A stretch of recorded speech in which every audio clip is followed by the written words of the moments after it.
Hello, we're now joined by actress Elisabeth Sladen, who's famed for playing Sarah Jane Smith in the early 70s of Doctor Who. Hello, Liz. Hello, nice to see you.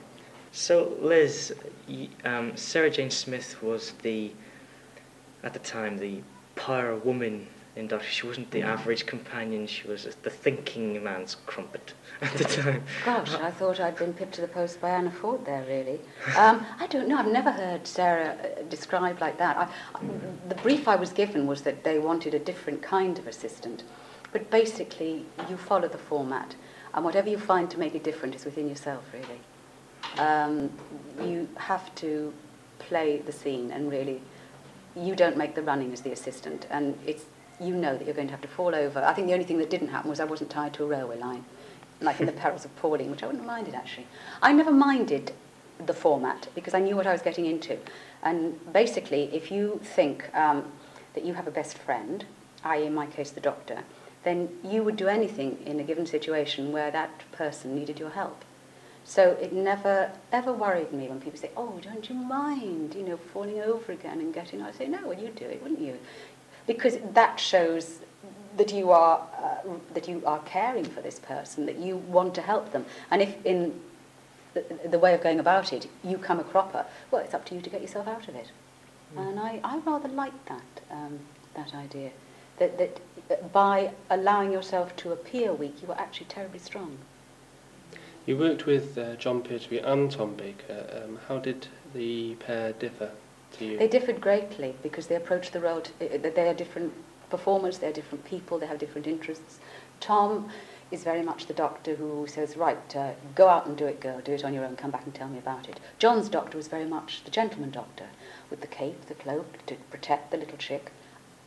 Very different. So that was lovely for me as Sarah, because as you are reacting to different people, you will react differently. So if you're given such poles apart characters to work with, to bounce off, to react to, it brings more out of you.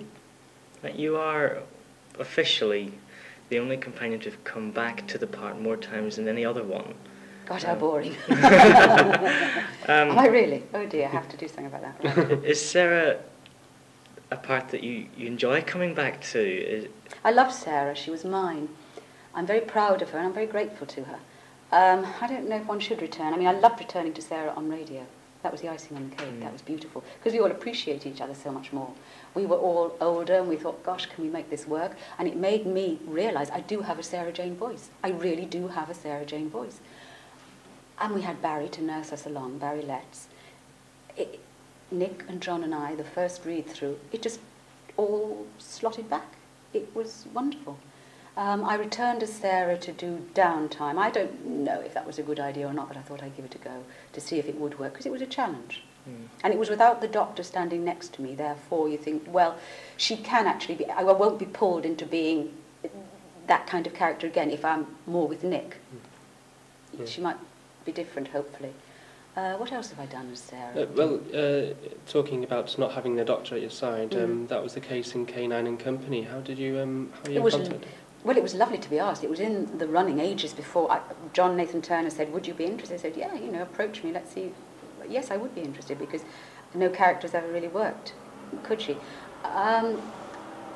We hadn't the time. I was doing Gulliver and Lilliput, and I got the script for K9, and I tootled along to see them. I said, I'm not really happy with this script. They said, well, don't worry, Liz, little Eric Seward was there. We have plenty of time, we'll make it work, we'll make it ours in rehearsal. And in fact, a lot of filming days were taken away from us. So, really, we were chasing our tail on that one. Mm-hmm. It would have been lovely to go to a series, because then you would have had the time to make it work. Mm. And I do think it had an awful lot going for it. When I look back at it now, I think I tried to be too like Sarah with the Doctor. And I think I could have afforded to be a bit different, but that's my criticism of me. I don't know. People do seem to enjoy it, though. It's quite. I'm very hard on K9 and Co, because I feel I didn't make it work as well as it should. But when I think back, I think I did all that I could at the time. You had a very special relationship as the companion with Tom Baker's Doctor, especially when the leaving scene. Is it true that you actually contributed writing that scene together? Do you know, I thought I'd auctioned that scene off in America, and I found it. I found it the other day, and it was written for us, and we were allowed to alter it quite a bit. I don't know, it was lovely to see it again, all these things I'd written across it. It was very important to me that the leaving was not about Sarah's leaving, because Doctor Who was not about that. They were terribly good to me, the office, because I said, I don't want to be killed off, and I don't want to be married off. You know, do me a favour, don't do that. They said, well, what would you like, Liz?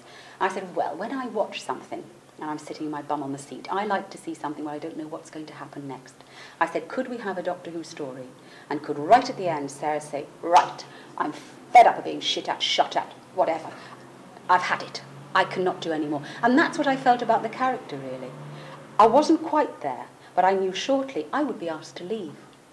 Philip Hinchcliffe would want his own girl. He desperately wanted me to stay. He said, Liz, please stay. When Tom said, yes, I'd love to. And he was lovely about my work. He was so complimentary. But I knew there would come a time when he would want to put his stamp, because I was Barry's assistant, really.